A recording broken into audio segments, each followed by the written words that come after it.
We've been married for 3 years. My father-in-law, who was very kind to me, has passed away after being sick for a long time. He died peacefully with his family around him. I think we should invite Mom to come live with us, I said. Yeah, that's a good idea. Her legs and back have been giving her trouble. And since I work from home, I can help her a lot, my spouse agreed. So we decided to ask my mother-in-law to come live with us. My spouse told the family about our plan before the funeral. Why are you saying that? You just asked your mom for her savings of $2 million, didn't you? One family member said. Don't worry, we're going to take care of her and live with her, my spouse reassured. That's right. She wouldn't have to worry as much in her current home. Leave it to us, I added. Some of my sisters-in-law, seeming rushed and insistent, agreed to live with her. It's not about the money. You shouldn't think that way. Mom gets to decide, and I respect her choice. I replied to their accusations. When Liam asked, our mother-in-law bowed her head and said, Thank you. Your child is still small, so I'll stay at my current house, she said, meaning she'd rely on her daughter. I've never heard about any savings, I remarked, surprised by the sudden accusations. The couple acted like we were the bad guys for suggesting we live together without worrying about money. Maybe she's the one who wants to live together, Liam wondered aloud as we drove home. In the car ride back, Mia thought about this. I agree. I get that feeling too. We should check in on your mom when we have time, I suggested. After that, I visited her when I could and tried my best to look after her, hoping it would make Liam feel better.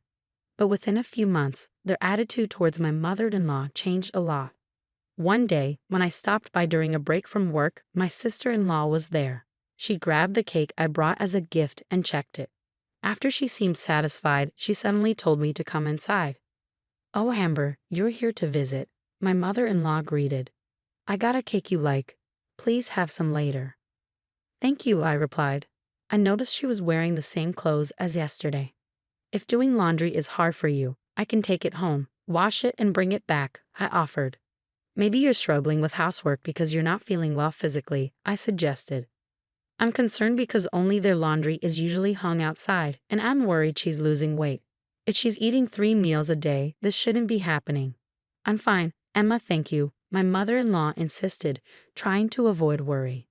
But, I persisted, you keep coming every day. Sarah, my sister-in-law, interrupted me and looked at her own mother, as if she were something dirty. Sarah, you promised we'd take care of Mom, didn't you? I reminded her. So what? She snapped back. Exactly. At that time, she refused our offer because she said we'd take care of her. But what's really going on with my mother-in-law's situation? I wondered aloud.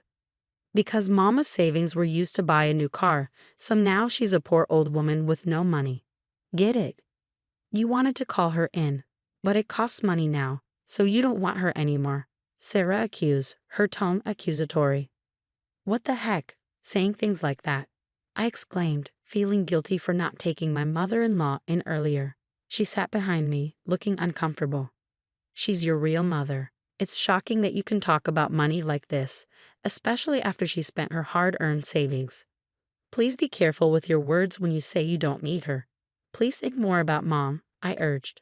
You're so annoying, Sarah grumbled, seeming unwilling to have a reasonable conversation. Not wanting to make things more uncomfortable, I called Liam to explain and we decided to bring her to our house starting today. I quickly packed her things, got her into the car, and drove her to our house. My sister-in-law didn't seem to realize how insensitive she was being, and my mother-in-law was surprised by how quickly I acted. After that, our family of 4, including my mother-in-law, began living together. Emma, I'm sorry for being a burden, especially when your child is still young. And you have to take care of me too. My mother-in-law apologized. Why are you apologizing? Don't worry about it, we're family, right? I reassured her with a smile. She had always treated me well, like her own child, even though I came from an orphanage. Living with her made me feel happy and refreshed. I'm happy living with you, and it's my first time raising a child. There are many things I don't know, so I want you to teach me, she said, with a half smile. My husband is also happy with how things are going, and most importantly, my mother-in-law seems to be enjoying living with her grandchild. But despite this happiness, our financial situation as a couple wasn't great. We were cutting back on expenses and just getting by each day. Still, I was learning about saving money, and I didn't want to rely too much on it for happiness. But I had a dream. I always wanted to open a cafe, so even when I was a student, I worked part-time at a popular cafe. However, bringing my mother-in-law into our home meant putting my dream on hold. I didn't want to give it up for my family, so I worked hard to save money, continued working from home, took care of my child, and managed daily household tasks.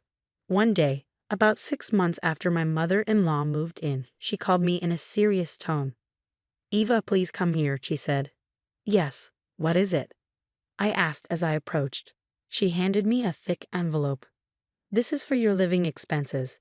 Take it without saying anything." When I checked inside, I saw bundles of $100 bills. I was surprised. Wow, is this money? I've always been good at saving. I have a habit of keeping bundles of bills, she explained calmly. I couldn't believe it as I counted. There were several $1,000s. Indeed, when I counted, it was exactly $7,000, she confirmed with a smile. "I can't accept this much," I protested, trying to refuse, but she stopped me. "I'm sorry for testing you. I was planning to see how you manage finances for a year, but I don't need to worry anymore. By giving you more money for living expenses, I made you stick to strict saving habits. I didn't want to burden you anymore. Please accept it. I'll cover the living expenses. How about $2,000? She suggested. I stared at my mother-in-law, stunned. "Oh no, I don't need $2,000, but why so much money?" I was still a bit confused.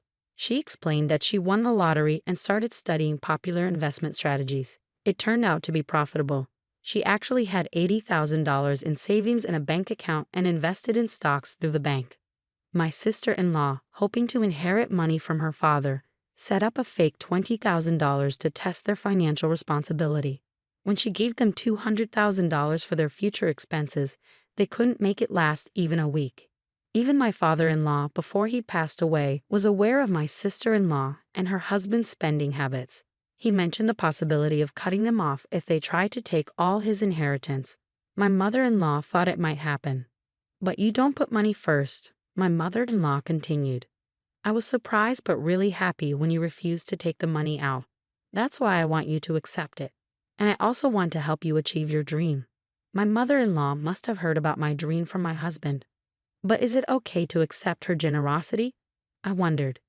After discussing it with my husband, we decided to save the money for the future. When I told my mother-in-law, she understood and agreed. A few days later, my sister-in-law and her husband showed up unexpectedly, demanding to move back in with my mother-in-law. Luckily, my husband was home that day, so he handled the situation, and they left without causing any trouble. But I couldn't shake my concern for them. When my mother-in-law saw them, she suggested that we set a specific day for their visits since they might come again soon. Eventually, they agreed, and they came on the agreed-upon day and time. As soon as they entered the house, my sister-in-law demanded, "Pack up quickly, we're going home right now," without even saying hello. But my mother-in-law calmly responded, "What I was waiting for was, we've been waiting for you. Please have a seat." "How dare you? Who are you?" My sister-in-law snapped. "I'm John, an attorney," a voice from the next room replied. It turned out that my mother-in-law had hired a lawyer. We were in the next room and could imagine my sister-in-law and her husband panicking as we heard the conversation. The lawyer explained their demands. "We won't give away any current assets. They must repay the entire $2,000 they spent, and they have to leave the home they are occupying now." "No way, ma'am. I'm your daughter. How can you cut ties like that when your own daughter is in trouble?" My sister-in-law countered loudly. "Please reconsider," my brother-in-law added, raising his voice, which was unusual for him. But my mother-in-law remained unfazed and spoke calmly. "If that's the case, then you've forgotten what you did to me. Do you remember? I'm an elderly woman with no money. You said you didn't need money because I didn't. Despite having debts, you used the living expenses I gave you to buy a new car. And now I hear that your debts have more than doubled. You don't know how to handle money. Don't borrow from others. Moving in with me was just an excuse because you couldn't afford rent. It's your own fault. Regarding my husband's inheritance, I'll also ask you to give up your rights. I won't help you in the future. Remember that." Unable to respond, my sister-in-law and her husband left quietly, feeling hopeless after hearing from the lawyer. Despite their daughters' and husband's refusal to leave, they eventually moved out of the family home, and now no one knows where they are. When I asked my mother-in-law if she regretted her decision despite being blood relatives, she replied firmly, "As a mother, sometimes you have to let your child stand on their own." I didn't ask any more questions. As time went on, the savings we had from our monthly living expenses grew. "You can use that money for yourselves," my mother-in-law told us. After discussing it with my husband, we decided to use it for a family trip we had been putting off and as capital to open the cafe we had always dreamed of. With my mother-in-law's support, we took a step toward our dream that we had been hesitant to pursue. Despite facing many challenges leading up to the opening, we managed to overcome them together. As the grand opening approached, my husband quit his job at the wholesale company to help me source materials for the cafe and speed up the preparations. We renovated the family home where my mother-in-law and father-in-law used to live, turning it into the cafe. It was important to my husband to preserve the atmosphere of the building as a place of cherished memories for my in-laws. Although it took time to prepare, the cafe quickly became a beloved spot in the community, offering people a place to relax. I was surprised when my sister-in-law and her husband visited the cafe once, but they seemed much more humble than before. It looked like they had truly changed. "Looks like those two still have some learning to do," my husband remarked with a sigh. Tears of joy filled my mother-in-law's eyes as the family home transformed into a cafe, preserving the memories she had with my father-in-law. She became more active in her rehabilitation, addressing her previously ailing legs and hips.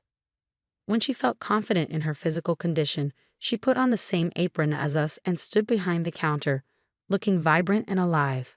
It felt as if my father-in-law, watching from the border of a photo, was smiling down at her.